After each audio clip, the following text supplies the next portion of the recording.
Welcome to a deep dive into nuclear power's global resurgence and North America's position. I'm Armando Cavana, joined by esteemed experts, Ronald Stein, an energy literacy consultant, Dr. Oliver Hemmers, a quantum physicist, and Steve Curtis, specializing in health physics.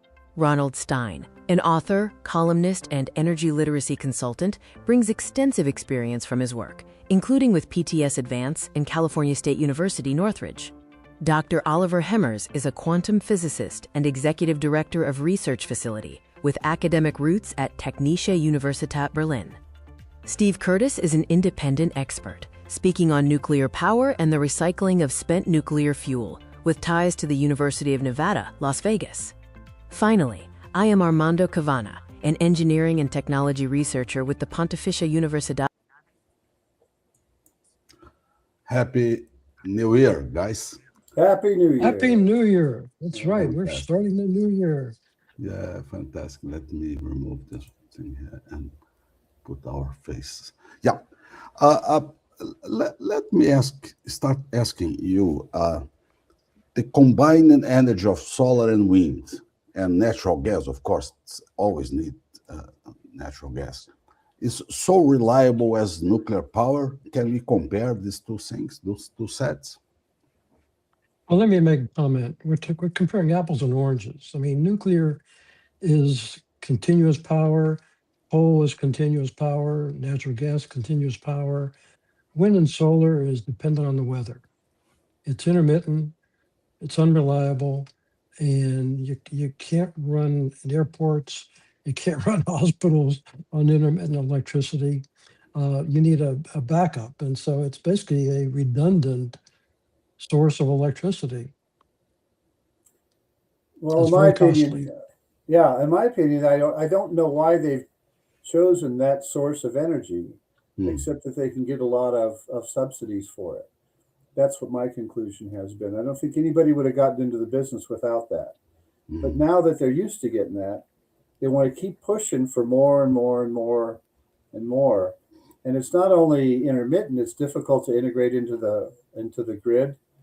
And it's being found that it's much more costly than they thought it would be. And I guess anything can work if you spend enough money on it, and if you spend enough people's time on it, and that's what they're trying to push on us. And I think people are finding out now that their utility bills are going up because it's not working in an efficient way. Let me compliment what Steve was saying, because wind and solar only exist because of government subsidies. Private investment is not investing in wind and solar because of its unreliability, and there's just too many negatives. And so it's just government funded, which is taxpayer money. And so you and I are paying for this government fiasco. And free enterprise would find a much better way. I mean, they have in the past, coal, natural gas, and nuclear, but now government has come up with a solution that they're going to generate electricity with wind and solar. With our money. Good afternoon, Paula Kerber. She is asking us, she is in Brazil, of course, to explain to you guys that our former president called Dilma, she used it to say that we need to storage wind, directly storage wind. Of course, this is impossible and was a joke in Brazil. So the president wanted to store wind. This is the point. Well, the storage is basically through batteries. In theory, you can basically generate the electricity during the day when the wind's blowing. And if you have excess electricity, store it in the battery. But again, that's just another form of redundancy. We already have the redundancy. You got coal-fired power plants and natural gas and nuclear as continuous electricity. That's what society needs. Yeah, Ronald, but as natural gas can be the backup for wind and solar, nuclear can be this backup too, or it's impossible to do the same work. Well, you don't need backup if you have nuclear. You don't need wind and solar if you have nuclear, because it is on, like Ronald said all the time. It's a baseload power, So yeah, there's going to be some plants shut down every once in a while, and so they have to overlap with other plants. Yeah. But you don't have to have the wind and solar if you have the nuclear. So why would you use it as a backup? I mean, that's the question that I've been asking. Mhm, You mhm. could use it as a backup. What's the point? Yeah. Why would you shut it off and use wind and solar when you could just use nuclear the whole time? Mhm, mhm. And so there's more to that meets the eye with this problem than they're just talking about, than they're just saying. And so you have to kind of look at read between the lines, I guess is what we used to say. You got to kind of use your head and think a little bit about what really is happening. Mhm. In terms of projects, design, projects, installation, and operating, hydrogen and nuclear energy are the ones that suffer the most from delays. Uh, the, they are the two, let's see, worst economically viable or not. Let me show you. Nuclear? See here. You mean as far as cost? Did you say nuclear power and hydrogen? Yeah, that's the point, exactly. Let Okay, me show well, some. first of all, hydrogen is Yeah. not a fuel. Hydrogen is a Let's storage. examine high-risk energy technologies. Green hydrogen projects have a low success rate, with only about 5% reaching a final investment decision. Nuclear megaprojects also face severe challenges, with average construction delays of 3.5 years due. What do you think about this assertive, guys? Nuclear Let me, always. Sure. the reason that we want to go nuclear is because it's reliable. You know, Trump has been in the news recently because of the activities done in Venezuela. But out of curiosity, I looked up aircraft carriers. Now, these things are huge. It's like taking a small airport and putting it on water. I mean, these aircraft carriers are basically powered by nuclear successfully for 7 decades. And these huge aircraft carriers can move in excess of 35 miles an hour all the time. And that's reliable electricity. You know, before the Nuclear Regulatory Commission was formed, between the years, I think 1954 to 1977, before the NRC was formed, in that 23-year period, there was 100 nuclear reactors built and safely operating. After the NRC was formed, then we look at the period from 1977 to today, which is like a 49-year period. They've approved two permits. Two permits. Two permits. Yeah, like I said, the That have been NRC is basically. approved, I'll let some that Steve haven't elaborate been on that. but two that have gone to construction and finished. And so that you have to understand that, of course, we advocate the NRC as being a roadblock to all this pushing away the progress. But you have to approve the site. Then you have to approve the design. Then you have to approve the site preparation. Then you Every have step. to approve for the construction. Okay. Then you have to get approved to come to power. Then you have to get approved to go online. You Wow. have to meet all these approval parts, and it took it's been a whole career for putting the two Vogtle plants in for people.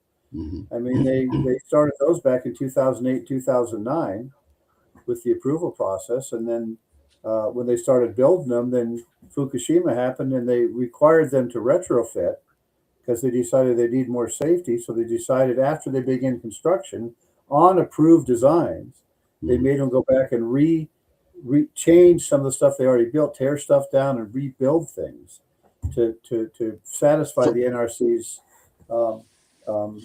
I don't know how to describe it. Their whims. So there are 10 approvals. In There's a whole process. chain of approvals. You don't just I'll compare it with building a car. If you build a car, there's standards that you have to build a car for. So much mileage, it has to fit on roadways, it can't be too tall. It has to be within that range. You can build kind of any kind of car you want. And so they go build whatever cars they want and market them to people. You don't have a step in the middle. And cars are much more No dangerous step in than the middle, reactors. Yeah. That's So right. we're advocating to say, why don't we just let them build reactors? So They've proven over several years ago. Regulation seems to be the main obstacle of the process. And Yes, but it is. basically, is it possible to remove these organizations and these approvals, politically speaking? I'll let Steve take that one. Oh, very much so. The agencies have become sort of worlds unto their own. There's been at least 4 presidents that have ordered the NRC to be more efficient, to streamline, to cut down on how long they take to do things, and they haven't done any of that. They say, "Oh yes, sir, we'll go do that," but and I'll say this, I'll go ahead and say this, but the government seems to have a syndrome that they don't ever want a project to end. Because if it never ends, you never end your funding. Oh, And so if you're trying to get something done and you're an investor based, the You things stop investors receiving money. want, they want that money to stop being spent as soon as possible and start earning money. But that's not the same with a government funded project. And that really has gotten into the psyche of the people that work there. It's not that they're bad people or that they don't know what they're doing. It's just they don't have the impetus to go forward. And it's not their fault. That's how the organization wants to stay alive. It wants to stay funded. It wants to stay viable. And they give the impression that the way you do that is to never finish anything.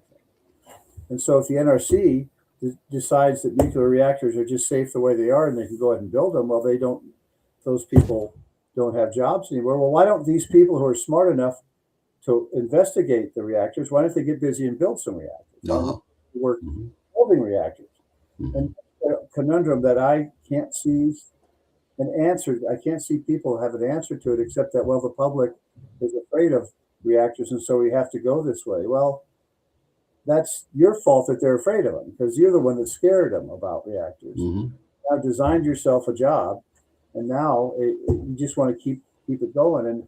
And I know that people are going to say that's a slam on the people that work there, but I just think that's the way the government's got used to working, and it's getting in the way of. They can do it forever they want to, but it's getting in the way of nuclear power becoming a viable source of energy for people.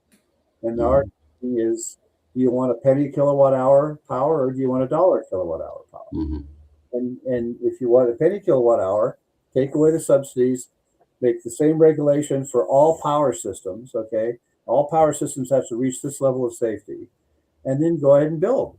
If you did that, nuclear power would be far and away the least expensive. They have reactors that have been approved to last for 80 years now. And that versus a 25-year solar panel or windmill. And the turbines on the windmills are 10 years at most before they have to replace turbines.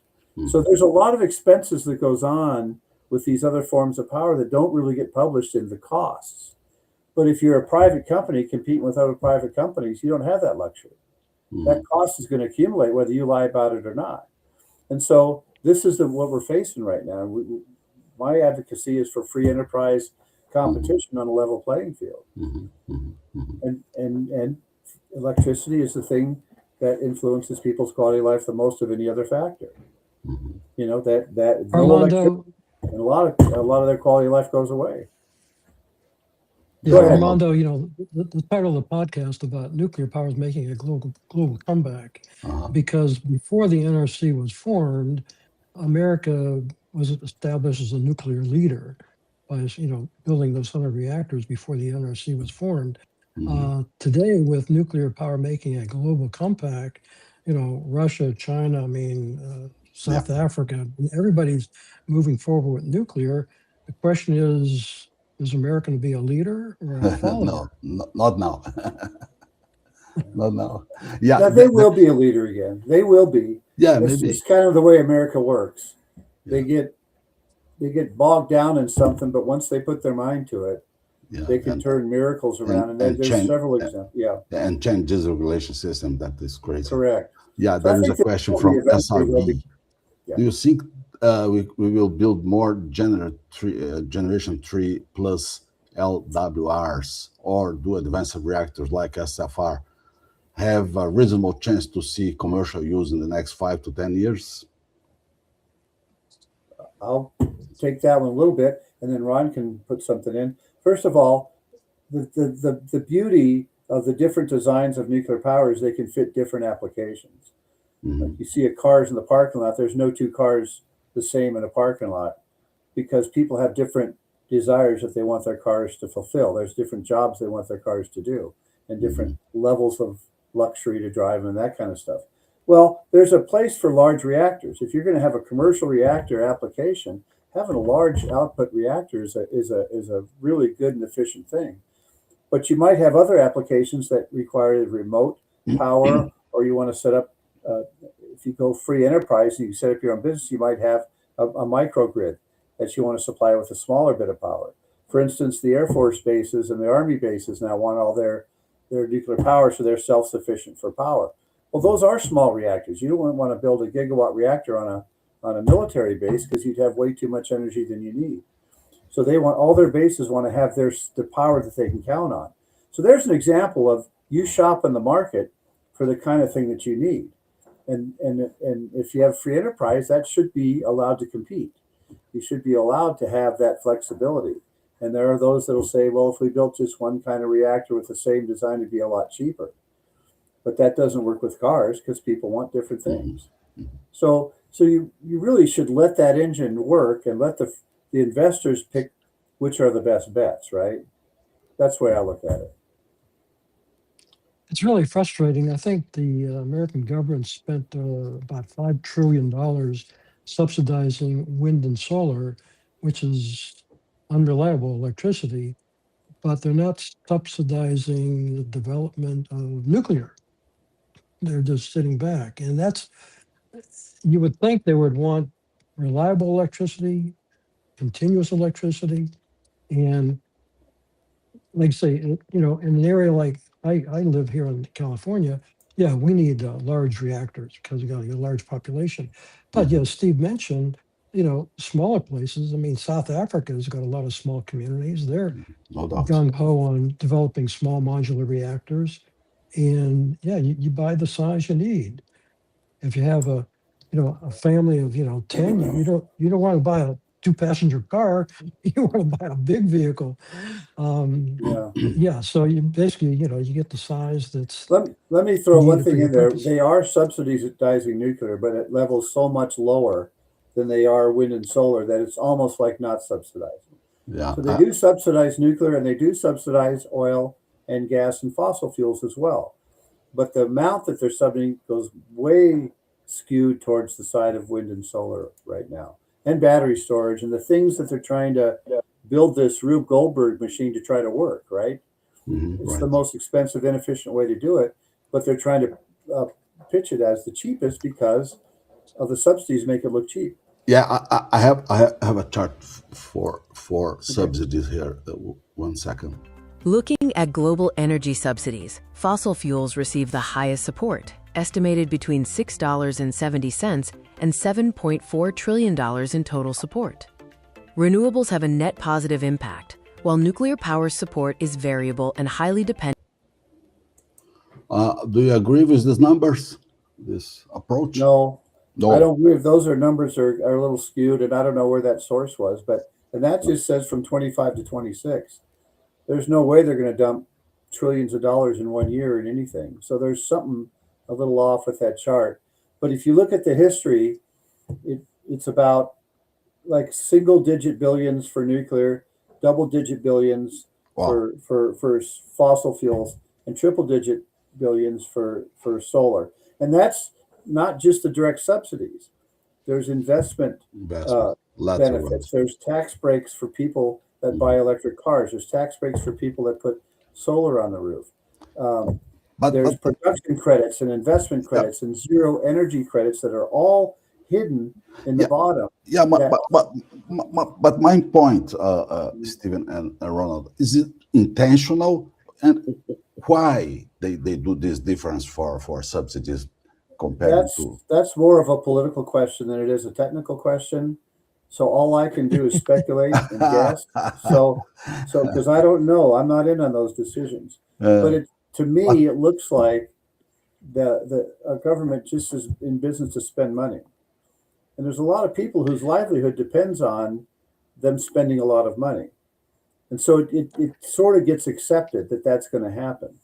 And it's sort of like children. If you give them too much candy, they'll get sick, but they'll still eat candy, right? And Okay, that's if you not try, technical. if you Is try to there a wean reason? them off the candy, they don't like it. Uh, But there's other ways to more efficiently spend that money. And I just contend that free enterprise with private investment spends it a lot more efficiently because there's no incentive for an investor to waste money. He's going to want to invest in something he's going to make it the most efficient way he can, and he's going to try to get in the businesses that make the most profit. no, it's okay. But Yeah. what's the intention to make this difference, Ronald? Well, I think the confusion amongst our government officials is the use of the word energy. Because every time I hear the fact that we're talking about renewable energy is going to replace fossil fuels. But it can't, it physically cannot happen because wind and solar only generate electricity. In fact, they're made with the products from fossil fuels. And because they think it's the big quick solution to get rid of oil, they're investing heavily and subsidizing, and it's just crazy. I mean, we have wind and solar can only generate electricity. In fact, if they are successful of the COP30, they want to get rid of oil. But if you get rid of oil, Armando, you get rid of electricity because electricity came after oil. We got 6 ways to generate electricity. You can do wind and solar, nuclear, natural gas, hydro, coal. Coal. In everything that needs wires, insulation, computers, etc., air conditioning, and that's all made from oil derivatives that make the products. So if you get rid of oil, you get rid of electricity, and that's the confusion. Is I hear it every day: renewable energy, renewable energy. It's not renewable energy; it's only renewable electricity, and it only happens if you have the right weather conditions to make it happen. Because wind and solar can make nothing for society. Yeah, that's a strong point.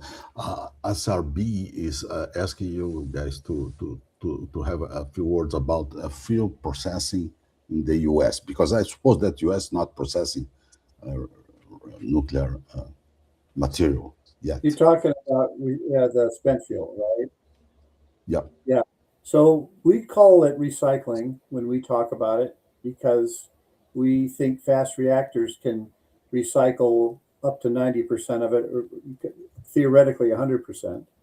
The rest of the world calls it reprocessing, and they'll sometimes talk about that as recycling, but that just means taking the fissile stuff out of the fuel and packing it into another package and using it one more time. Mm-hmm. Talk about recycling, we can turn all the uranium into that pellet into energy. Mm-hmm. And so there's a confusion out there when people talk about it. And it's a pretty new concept to try to give to people now that you can recycle and pull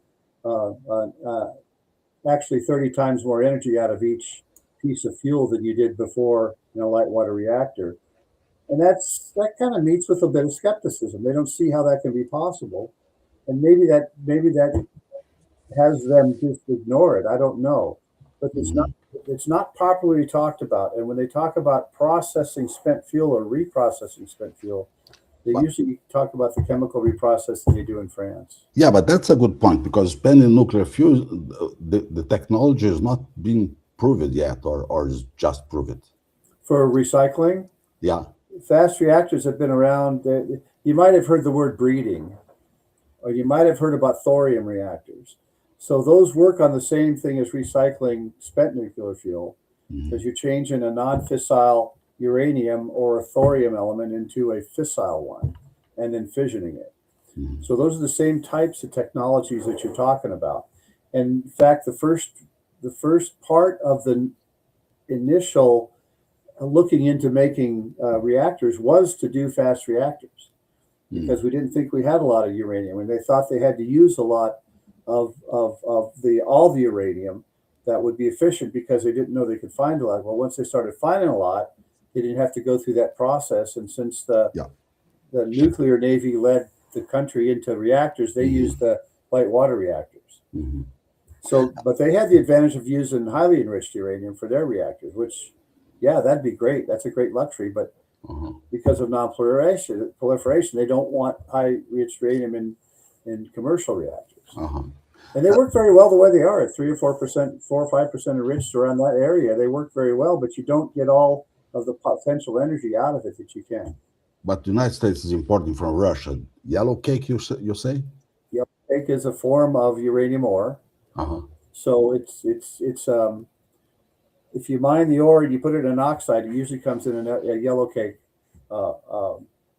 product. It's a product called yellow cake. That's what they call the. I think it's UO2.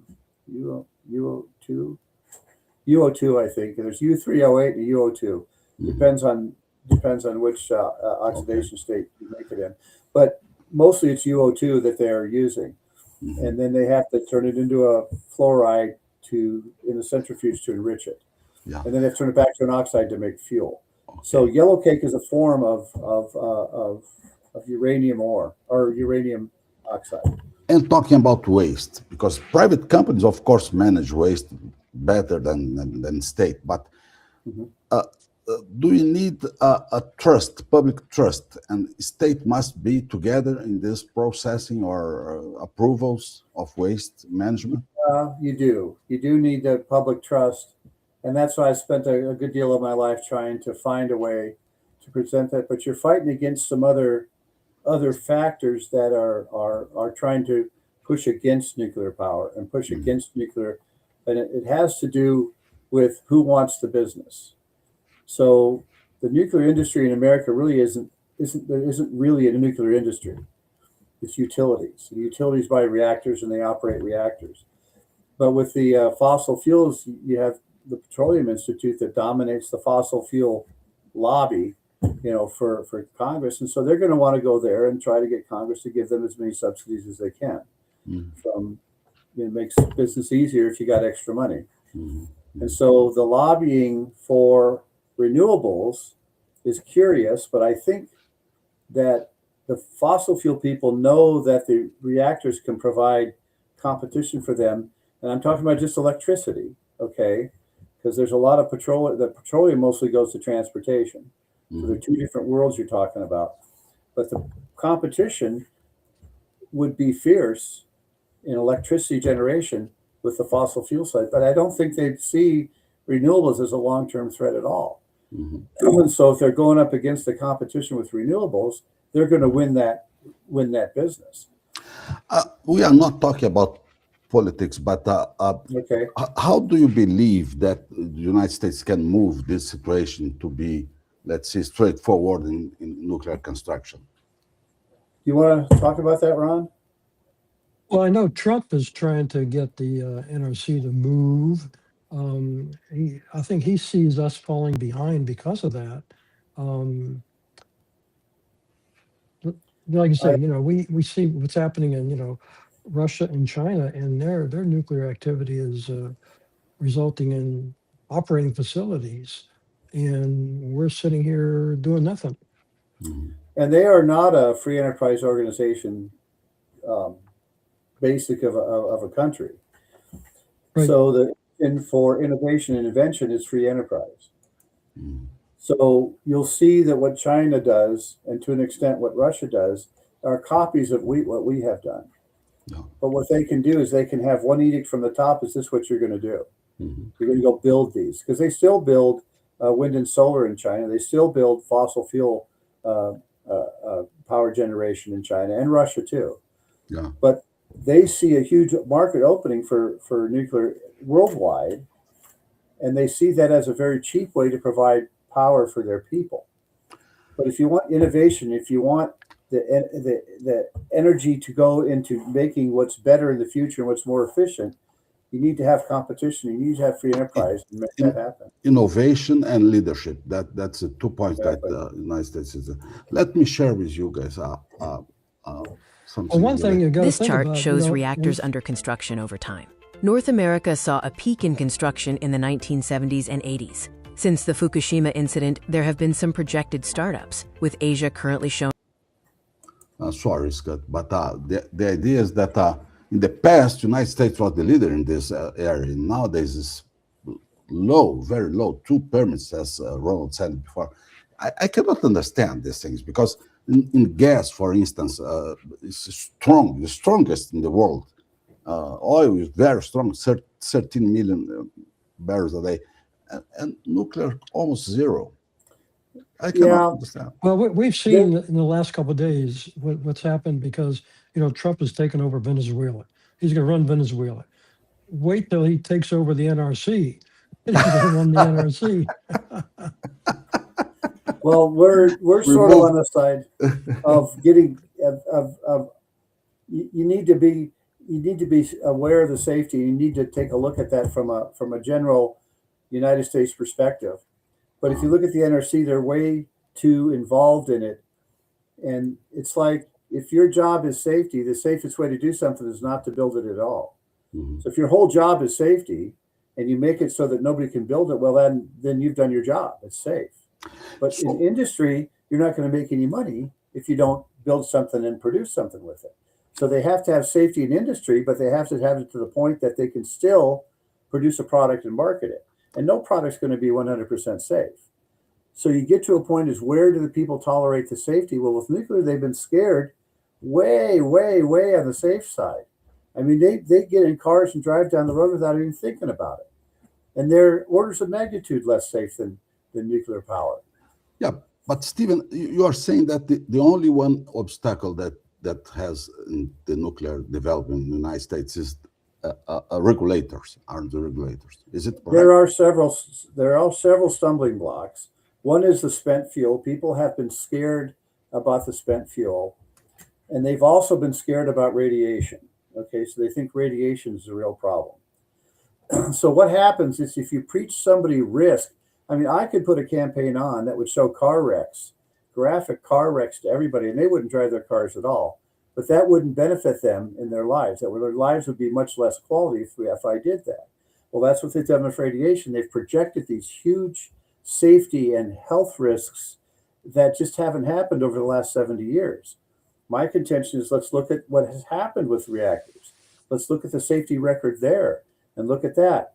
The other thing is, what about the benefits? Nobody's been told about the benefits of nuclear power. So you see the benefits of a car, so you'll take a risk and drive a car because it's a benefit. Well, when you look at how cheaply and efficiently you can get electricity, and cleanly, as a side product, as clean power, you can. It's very efficient and cost effective. So what we're telling them, if you can start allowing yourself to look at the very low risk and compare the low risk, then your benefits can be very high. And we put it like I said, a penny per kilowatt hour or $1 per kilowatt hour. What do you want? And the $1 kilowatt hour will come because the data centers are having so much demand out there, and they're profitable at $3 a kilowatt hour. So they could easily bid over $1 kilowatt hour for whatever power is available, and what's left for commercial people and residential people to bid against. That's going to be a train wreck, and it's coming. And I think there's going to be some solutions to it.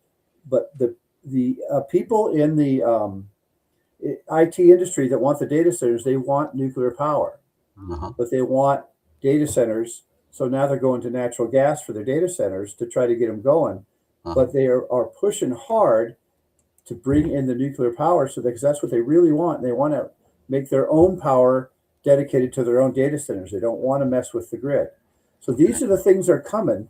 And since data centers and IT industry now is a very rich and powerful industry, it's a nice ally to have. It's a nice reason for people to start thinking, maybe we better go nuclear. But the prices are going up on electricity. And they're trying to say that there's other reasons for it. But the real reason is that now the real costs of electricity aren't being subsidized as much anymore. It's just like this healthcare issue that they're facing. If they don't pay for 90% of your health insurance, I can't afford it. Well, maybe that's not the right health insurance you need. If people can't afford something, they won't buy it. So if everybody has to chip in so much money to pay for it, maybe it's just not cost effective. Maybe it's not the right way to go. And so that's what I'm trying to get across to people. You're paying for it one way or another, whether taxes or directly. Yeah, SRB is asking how much LEU does the US still buy from Russia? Are we in trouble if Russia cuts off the supply? I suppose. We get about 25. Yeah, it's not the enriched uranium that's the issue. It's the uranium ore because we can enrich our own. Mhm. We cannot do high assay low enriched uranium. That's something that Bill Gates' famous Natrium reactor needs. Mhm. So the government's subsidizing a lot of that development to develop the high assay low enriched uranium. But we can enrich uranium enough for our reactors now. It's just that most of the uranium comes from outside the United States, Mhm. and not Russia so much, but Kazakhstan, which kind of is controlled by Russia, you could argue, Yeah. and Canada, and that's where the ore comes from. But there's enough. There's usually about a 2 or 3 year supply of fuel on the reactor sites all the time. Okay. So you have a buffer there. So we're not going to run out of uranium, and there's no big issue being talked about that we need to find a way to find more uranium, a little bit of it, but not dangerously so, Uh-huh. because we can enrich our own, and there's movements made to produce more of our own, but there's not a thing where we're going to run out of it anytime soon. That's not an issue that they're bandying about and talking about. So when you talk Great. about low enriched uranium, that's the fuel that goes in the reactor. When you talk about Gates reactor, he needs high assay low enriched uranium instead of about 5%. He needs closer to 20%, almost 20% enriched. We haven't made that, and Russia used to make that for us and won't anymore. So we Okay. have to develop a place here to make that. So I'm not sure what the question was asking, but Yeah. we're not I suppose dependent on yes. Russia. Yeah. I suppose We're yes. not dependent on Russia 100% for any of our You uranium. said 25% only. 25% comes from Canada. There's Oh, a higher Canada. percent Okay. that comes from Kazakhstan, but Uh-huh. they're an independent country.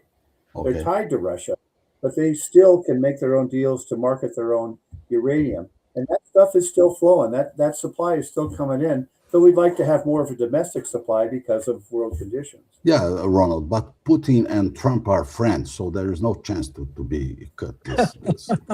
I'm not sure who's a friend with Trump. let's go to the end of our conversation, but I would like to hear from each one of you, if possible, if you agree, of course. Comparing nuclear and renewables, both for electricity. I know, Ronald. I know Well, the supply chain of you're, each one. I you're, know the you're difference. comparing apples and oranges. Yeah. because, I know. Intermittent and the other one is continuous. Okay, but I mean, just like how, Steve mentioned, artificial uh, intelligence and data centers have big power requirements, and they're going to be seeking reliable power. yeah, nuclear, If for you build a instance. hospital, you're not going to build a hospital No, sure. depending on On wind wind and and solar. solar, Sure. because the surgeon's not going to schedule a surgery based on No, weather no, reports. that's clear. But my point, Ronald, is how can the government and the U.S. population can give more attention, more credibility, more money, more everything to nuclear? How? What's the manner to do that? Well, I think the pressure's on the government now because affordability is becoming a real key subject, especially with all the elections coming up. And affordability of wind and solar is driving the price of electricity up. We saw this happening in Germany. They got the highest price of electricity in the world, and we're approaching that, and it's going to be affordability is going to be, I think, a driving force to get off of this wind and solar concept and Mhm. stop subsidizing with taxpayer dollars. Not only the taxpayer dollars are paying for it, but the taxpayers are paying the high electricity rates. So it's a double whammy on the taxpayers. Mhm. So here's the way I look at it. You're looking the best engine in the world to lower prices and increase product quality for the customer is the free enterprise system, Mhm. because you can go shop it now. To anybody who lives in a house or anybody who uses electricity, electricity is electricity. It comes in through the lines and they buy it for a price that they don't care where it comes from. Now, if all things are equal, maybe they would like cleaner sources of electricity, or maybe they would like to care about the environment, and I think everybody does. Mhm. But when you get right down to it, what they want is the electricity. If you can't supply them an affordable product with electricity from renewables, they're going to go ahead and take the affordable product for electricity anywhere they can get it. And they want availability, affordability, and robustness. They want it to be around all the time, and they want it to be cheap. And they want to be able to turn their lights on at any time and turn their lights on and have it come on. And over the period of at least 6 or 7 decades, they've been used to that. It's hard for them to get unused for that. So the game they're playing is, how can we make renewables look like something that we can put together? Because it sounds good, of the clean air aspect of it sounds good, but we get pushed down comes to shove, and people were paying their own money to go get electricity. They take it from any source they could get it, especially if it's not available. If it becomes not available in some context, that where they go without it for a day or a week, or availability, affordability, and robustness, which means that there's backup and it's always there and you can count on it. Contingencies. Yes. And so the idea is that's what people really want in a commodity, and I contend it is a commodity. Yeah, but it's such an important part of people's life that they don't want to do without it. It's like gasoline is another. I'd put in that category, gasoline, because people will pay $10. It's funny, if the price goes up to $10 a gallon for gasoline, they'll buy the same amount of gasoline. Most products, the higher price it gets, the less of the commodity they'll buy. But not gasoline. If gasoline goes up, they buy the same amount. They just have to buy less of something else to afford the amount that they're getting. And I'll tell you a story. In Iran, their gasoline is 1.2 cents a gallon. 1.2 cents a gallon because it's subsidized, and they're riding because it goes to 4 cents a gallon. That's how devalued their currency is. And the government is subsidizing all this gasoline for those people. That can't last forever. That can't go on forever. And so you're playing this dangerous game if you're trying to get the government involved in business, because it skews it to one side, and supply and demand drives everything. And we're facing that with electricity now. There's a huge demand ramping up. We haven't had an increase in demand in electricity for at least 2 decades in this country. And so they've had the luxury of being able to mess around with it any way they want to. Well, if demand ramps up, we're going to have to find a way to supply that demand, or the price is going to go up. That's the only 2 choices you have. And we haven't seen the train wreck yet, because the government's come in and dumped a bunch of money on one side to make it look like it's okay. But that can't last forever. And we're really getting to a point in America where we can't borrow any money. We're way overextended. And so people just have to start realizing that there is some risk. There's more people die from walking on the sidewalk than have ever died from a nuclear power reactor. Okay. So if you put the risk in perspective to the benefit, people would be begging for it. But that has been very skewed in the public media, and even the government has been complicit in making it. Yeah, no doubt. Yeah. I'm happy to go talk to people, explain it any way they want to, but I will talk about the benefits. If they want to ask me about the risks, I'll be glad to tell them about the risks. But that's another thing the nuclear industry does. All it does is leads with risks. Well, this happened and it wasn't so bad. And that happened and it wasn't so bad. Why don't we talk about the benefits of nuclear power, where you can have clean energy, small footprint, plenty, abundant energy, especially if you recycle in fast reactors? You can have, there's 270 years worth of the U.S. demand sitting in spent fuel casks right now on the sites. Okay. And I'd be glad to talk about radiation as well. They're all afraid of radiation way more than they ought to be. And SRB is thank for the question was answered well for him. Okay. It was a great pleasure, Ronald Stein and Stephen Curtis. Well, thank you. I really appreciate being on with you, Armando. You really bring up the right questions. And you really dig right to the provocative ones. Provocative ones. Ronald scares me, but it's okay. We are friends. But Steve's right about the price of electricity, price of fuel, because whatever it is, we're going to pay for it. You know, I'm here in California, and premium gasoline is close to $5 a gallon. Wow, and nobody's $2.12 today for me. Wow, $2.12. I bought it. So it's different all over the United States. Being expensive gallon. But people aren't turning off their heaters or their air conditioner. They're just, running the life and just, paying what the rates are. So affordability is going to be Uh, hopefully the strong point. driving force to. It's a very different world at a penny kilowatt hour than it is at $1 a kilowatt hour. It's a very different quality of life for people. If you can just put yourself into that space, the things we can do at a penny kilowatt hour for electricity affordably really advances our quality of life. I mean, you can charge cars from the roadway. You can have electric cars charged from the roadway. It's not efficient, but who cares at a penny kilowatt hour, right? And this is what nuclear power can bring to you. Fusion can bring that too, but fusion has not even had a single kilowatt hour produced in a commercial level yet. Mhm. We have a 70-year history of fission producing that. So yeah, we can hope for fusion. That's a great thing to hope for. And when it comes along, we'll all be happy. I won't be one of them because I won't be here, but that will be a great addition. But we better find out what we can do now, because I don't think people want to pay $1 a kilowatt hour until we find the next solution. And if you're closing down all your baseload powers facilities and hoping on wind and solar and batteries and hydrogen and all the other stuff they're talking about, I don't think it's smart to transition to a next energy source until you've proved it to be competitive with the original energy source, or prove that it can supply the original energy source. They just want us to jump off the cliffs and hope the parachute opens. And I don't think that's a wise thing for people to do, especially when they depend so much on electricity. This is a whole semester class, Armando, so I better stop now. Was fantastic. Thank you. And by the way, the parachute is made from oil. Yeah, You're right. that's right.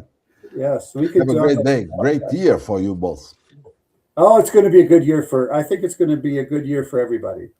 I think some of these, you could see sort of the pendulum swinging back now to what I call sensibility. Reality. Reality. There's another good word to it. Good. And let people choose what the best product that they want for their needs. That kind of stuff. And we do much better under those situations. But I think energy is going to be a bright spot in the next year for a lot of reasons. Great day, great year. Thank you. Thank you.